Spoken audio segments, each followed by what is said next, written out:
Welcome back to Faces and Places across the United States. Today's guest is Hansley in New Jersey. Here's Sandra to talk to him. Welcome back, Sandra. Thank you, Melissa. Hello, everybody, and welcome to our web chat Faces and Places across the United States. My name is Sandra, and I'll be your host today. Today, I'll be talking to our guest, Hansley. Hi, Hansley. Hi, Sandra. Thank you for having me. It's great to have you here with us today in our American English at State Facebook page. Okay, we are delighted that you have joined us for this web chat. Before we begin, I would like to ask everybody to let us know where they're joining us from today. Please let us know in the comments box. So thank you again, Hansley, for being here. Why don't you tell us a little bit about yourself? Where are you from and where are you now? My name is Hansley Kazo. I am from New Jersey, United States, Englewood, New Jersey, by way of Haiti. I am from Haitian background. And I'm a public school teacher. I work in one of the urban school districts in New Jersey. I also currently work with the Georgetown University and State Department as a virtual fellow. Wow, that's wonderful. So you are families from Haiti, now you're in New Jersey, and I want to know about the weather because I think we had some surprise there for us this week, huh? Yeah, and I haven't been paying attention to the news, but just over the day, this storm came in and it kind of just dumped a lot of snow here. So, fortunately, we were happy to have a snow day, 2 snow days. So, as a teacher, we love those too. But so yeah, it's been pretty all right. It's beautiful outside, to be honest with you. I bet it is. It's probably a little cold and you're going to have to do some shoveling later, but it's probably beautiful.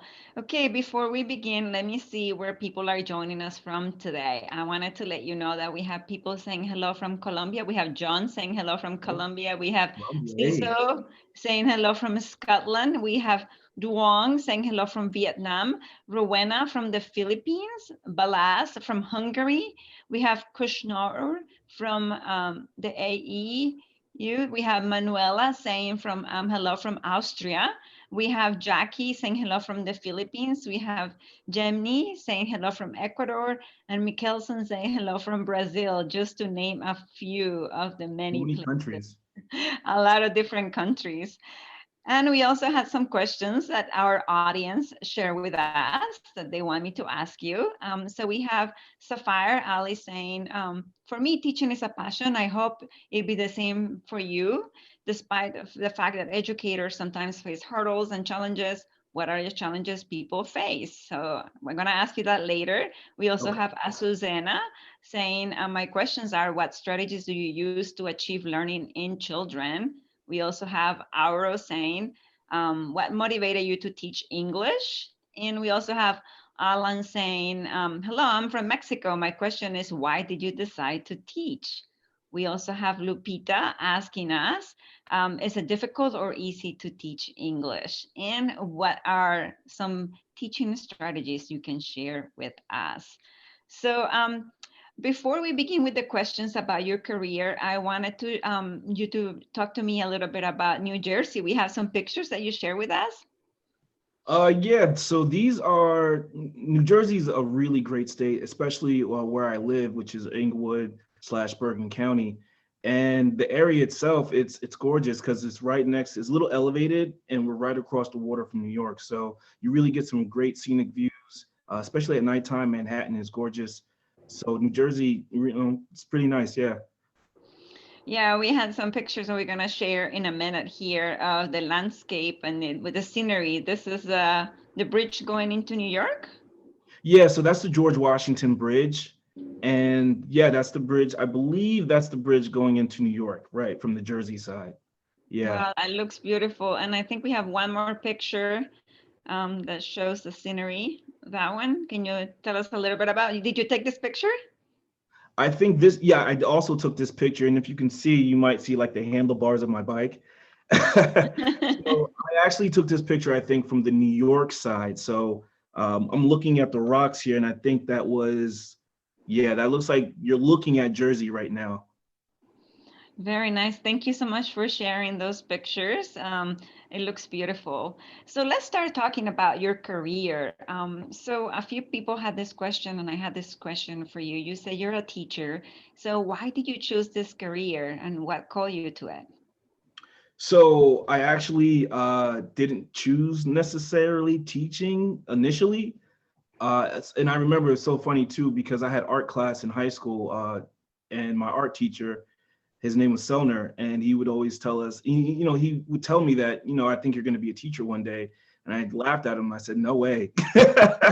And here I am. And it came by chance. It was a situation of, I graduated, I traveled to Japan to do teaching over there just as a means to travel. And I liked Japan. So when I came back and I was looking for a job during the recession, I was, asking fellow educators, and they were and I wanted to do guidance counseling initially. And then the rest of the teachers said, well, why don't you just do what you were doing in Japan? I was like, what do you mean? And they said, teach English. And I was like, that's a thing? And like, yeah, that's a thing in the States. I was like, oh, okay. And then I went to school, and I actually happened to like really fall in love with the profession. So, it just worked out, actually. I love that the profession chose you, not you choosing that career, but that it Yeah. actually chose you. And can you tell us a little bit about what's the most rewarding part of your work? Because teaching can be very difficult. So what is the most rewarding part? And I think a lot of teachers might understand what I'm saying when I say, when you see the light bulb go off. And when you have some students in front of you and you're teaching, like you're bringing them this information that they never knew before, and they didn't know how it applies to themselves, or they might be sitting in the classroom and they're like, I don't care about this. But then when you are able to teach it, and then you see them say, oh, so that's why this is important. That's kind of, those moments. Or maybe, when they're doing something and they've been doing it not correct, for a long time, and then you might help them figure it out. And they're like, oh, I can do this now. Those are like the small victories, I think. I love that. Like when a cartoon comes out with a little light bulb, it's like that, a special moment. So who do you teach? Can you describe the students that you teach right now? Right now, the majority of my population is Latino and Latinx. So, from countries like Mexico, Dominican Republic, Puerto Rico, El Salvador. So I have a myriad of Spanish-speaking students. Previously, though, in my previous school, I used to teach Arabic-speaking students, Bengali-speaking students as well. So I've had a pretty diverse background as far as teaching, and I've taught Japanese students. So it's pretty interchangeable, I guess. And it's great because you probably had an opportunity to learn about different cultures as well. Yeah, and food. And food, very important too. And food, yeah. And food. So we have a lot of people who are watching us today who want to learn English or are trying to learn English. So what would you tell someone who wants to learn English? What should they do? So forget your previous language. What happens, what's learning a language is like learning you're learning a new way of thinking and speaking. The way that, you interpret things, it changes. So the way you say something in your language is not going to be the way you say something in a different language. So it's almost like you're learning how to communicate again, like a baby. So you definitely just have to forget what you knew and start from the ABCs. I think that's probably the best way to do it. Start from there. So if you are just joining us, we are chatting with Hansley, who is in New Jersey, and he is a teacher, and he's talking to us about his career. And if you have any questions for him, please let us know in the comments box, and we'll try to get to some of those questions. So I have another question for you. Can you think of a time in your work that you made a difference in someone's life? And can you share that experience with us? So I am a high school teacher, and previously I used to work with seniors, so students who are graduating that year. And I remember this one kid, never came to my class, never showed up. I would see him in the hallway, And he waved, and we talk about other things, but not school. And he was a senior. He was graduating that year, and he came to me. I got to say, like a week before graduation or something like that. And he was failing my class because he wasn't coming. But he said, "Hey, Mr. Kazo, you think I could do some work to graduate?" Now, as a teacher, I'm like, okay, if this student, if I fail this student, he's not going to graduate because he needed my class to graduate. But at the other spectrum of it, he didn't come the whole year, and it's kind of, so it's duty versus kind of thing. So I made a real tough decision, and I didn't want to because I'm pretty generally easygoing, but I failed him and he didn't graduate. So the next step for that was 2 years later, I'm walking in the hallway and I stop at one of the offices, and then I see him and I'm like, "Hey, because I failed you." And he's like, "Hey, Mr. Gazzo, oh, I'm so happy to see you." I'm like, "What's going on?" He said, "I just want to let you know that, since whatever happened," he said, "I went to night school, I got my GED, and he said, I finished trade school. I'm an electrician now." And I said, "Wow, that's great." I said, "That's, that was a better outcome than I could have predicted." So I'm happy that worked out because, it's always good to see that. Yeah, that's true. It's a bad moment that was good after all. Mm. Okay, so I have one question for you about, I'm gonna have you go back to your first job. And can you Okay. tell me, you told me a story before about something funny or strange or memorable that happened in your first job. So can you tell us a little bit about your first job and what happened? Yeah, sure. So I got my first job. I might have been, I don't know, 14, 15 years old. And I worked at a video game store. There was a video game store called Video Gamesters in Englewood, New Jersey. And I worked there. And I remember this real famous person walked in, and I was excited. I was like, "Oh, wow, I can't believe they're here. Wow." And they came into the store, and it was Christmas time. So they were shopping for their kids. So they're just pointing at games and systems, and I'm grabbing them for the shelf and, packing them near the cash register. And they give me their card, and I say, "All right, no problem." I swipe the card, and it's declined. And I was like, "Oh, hold on, one more time."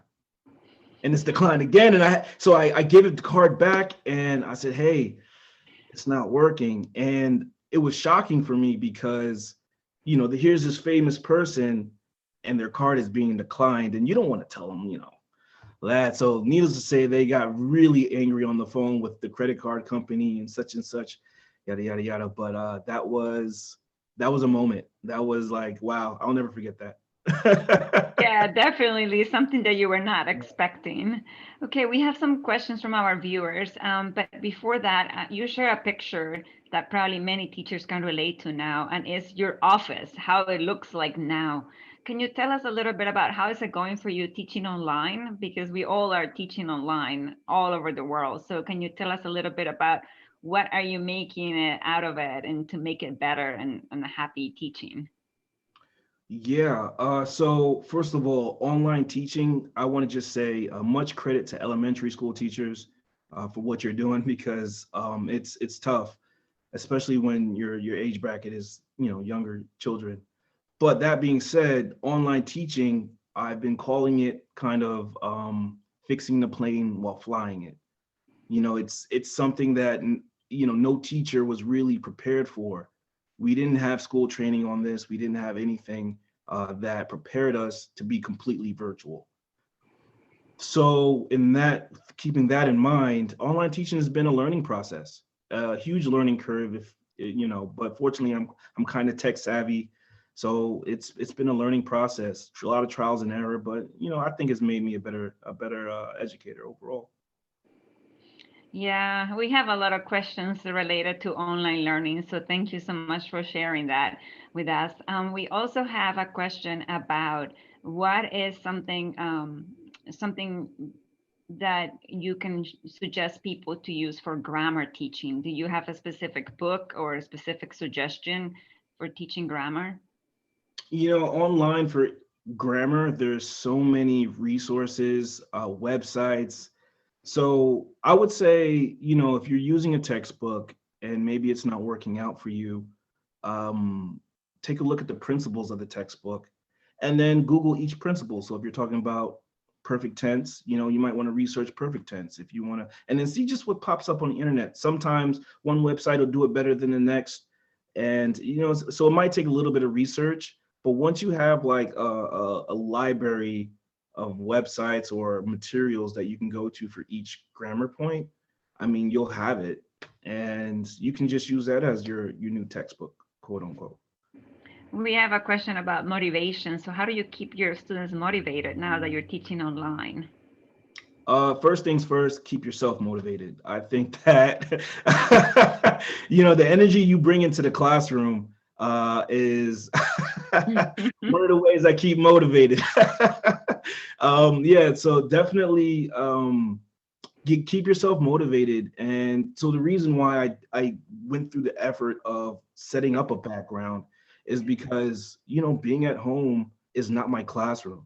And if it doesn't feel like my classroom, I don't feel like I'm teaching. So I guess, first invest in yourself. Like I bought, I'm not going anywhere, but I bought a blazer and some work clothes just so I can get dressed up in front of the camera. And, I went on YouTube and checked out some YouTubers on how to make a virtual background and stuff like that. And, just putting effort in yourself first. And then I believe that energy will transfer to your class. I love that. Like become a very energetic person first and animated about what you're doing and enthusiastic, and that will transfer into your students. Okay, I have one more question for you. What do you think are some good classes that teachers should take to develop their skills as teachers? What do you recommend? First thing, if you're an ESL teacher, absolutely take a multicultural course. And that's because, your students are going to come from all over the world, and to have a broad perspective of culture. And then I think that is really important to relating to your students. The second thing is learn a language. If you learn a second language, because learning a second language will definitely give you a lot of insight of how your students are learning a second language. And that way they can, you can better assist in their pitfalls or challenges when they arise. So I think those are my two recommendations: a multicultural course and definitely a language course. Nice. Thank you so much. Okay, we have a few comments now. We have Yolanda saying, I can relate to what Hansley is saying. Love those aha moments, the light bulb moments. And we also have McBay Dar saying, fixing a plane on flying. It's an amazing metaphor. So we have a lot of people commenting on your question, on your answers too today. And believe it or not, our time is up. We have already gone more than 15 minutes in our session today, but I don't know if there's anything else you wanna tell our audience before we say goodbye. If you're English teaching or, just getting into English teaching, it's a great profession. Even if you're just coming out of high school or college, I mean, not high school, but if you're just coming out of college, looking for a way to, explore new cultures and people, I definitely suggest ESL teaching as a way to go. Thank you so much. Great advice for everybody here today. We want to thank you again, Hansley, for your time today. I know teachers are always really busy, so thank you so much for taking some time to talk to us. Again, thank you again for having me, Sandra. We'd like to thank our audience for such a lively engagement and participation today. We hope you continue to engage with us through social media and also through our resources and our American English website, our Facebook page, and our YouTube channels. So thanks again, everybody, for joining us. Good luck with shoveling the snow today. Yeah, I'm gonna go do warm-ups right now. Exactly. No, you can do that. Thanks, everybody. And we look forward to seeing you again in a couple of weeks for our next session of Faces and Places across the United States. We encourage you to continue to engage with us and our community virtually like you have done today. Bye, everybody.